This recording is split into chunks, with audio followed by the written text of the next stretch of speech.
তমলুকের বিজেপি প্রার্থী লক্ষ্মীর ভান্ডার তোপ। তৃণমূল বলছে ওরা হারলে লক্ষ্মীর ভান্ডার বন্ধ হবে। লক্ষ্মীর ভান্ডার রাজ্য কোষাগারের টাকা, তৃণমূলকে নিশানা এবার অভিজিৎ গঙ্গোপাধ্যায়। আবারও তৃণমূলকে সরাসরি নিশানা করেছেন প্রাক্তন বিচারপতি তথা তমলুকের বিজেপি প্রার্থী অভিজিৎ গঙ্গোপাধ্যায়। এবার লক্ষ্মীর ভান্ডার নিয়ে তৃণমূলকে তোপ দেখেছেন তিনি। এ বিষয়ে আমরা আরো বিস্তারিত জানবো। ফোন লাইনে রয়েছেন আমাদের প্রতিনিধি সৌমজিৎ চট্টোপাধ্যায়। সৌমজিৎ, আজ অভিজিৎ গঙ্গোপাধ্যায় তিনি তৃণমূলকে নিশানা করে ঠিক কি বলেছেন? দেখো স্বর্ণালী, তৃণমূল আজকে বিজেপি প্রার্থী অভিজিৎ গাঙ্গুলি তিনি যবে থেকে বিজেপি প্রার্থীর ঘোষণা হয়েছে তবে থেকে কিন্তু মমতা ব্যানার্জিকে নিরন্তর আক্রমণ থামিয়েছেন এবং আজকেও নন্দীগ্রামে একটি পথসভা এবং কর্মসূচি থেকে আক্রমণ থানালেন তৃণমূল সুপ্রিমো মমতা ব্যানার্জি এবং অভিষেক ব্যানার্জিকে। তিনি বললেন লক্ষ্মীর ভান্ডার যে বন্ধ হয়ে যাওয়ার কথা বলা হচ্ছিল, সেই লক্ষ্মীর ভান্ডার অভিষেক এবং মমতার বাপের টাকা নয়। এইভাবে তিনি কিন্তু আক্রমণ থামিয়েছেন, যা নিয়ে কিন্তু রাজনৈতিক চাপানুতোর তুঙ্গে। স্বর্ণালী, এ বিষয়ে তৃণমূলের কিছু প্রতিক্রিয়া মিলেছে সৌমজিৎ?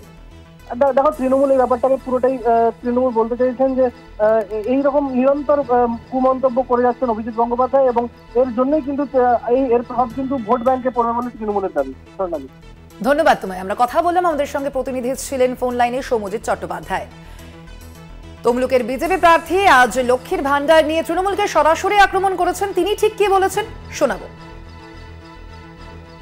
তারা বলছে যে মমতা ব্যানার্জি যদি না যেতে পারে, মমতার দল যদি হেরে যায়, তাহলে লক্ষ্মীর ভান্ডারটা কি বন্ধ হয়ে যাবে। এটা আপনারা যে রকম সর্বৈব মিথ্যে কথা, এটা সম্পূর্ণ মিথ্যে কথা। এই মমতাবাজিতে আপনারা বিশ্বাস করবেন না। দেওয়া হয় সেটা মমতা ব্যানার্জির বাপের টাকা নয়, সেটা আসে পশ্চিমবঙ্গ সরকারের কোষাগার থেকে। সেই টাকা মমতা ব্যানার্জির ভাইপোর বাপের টাকা নয়, সেটাও আসে পশ্চিমবঙ্গ সরকারের কোষাগার থেকে।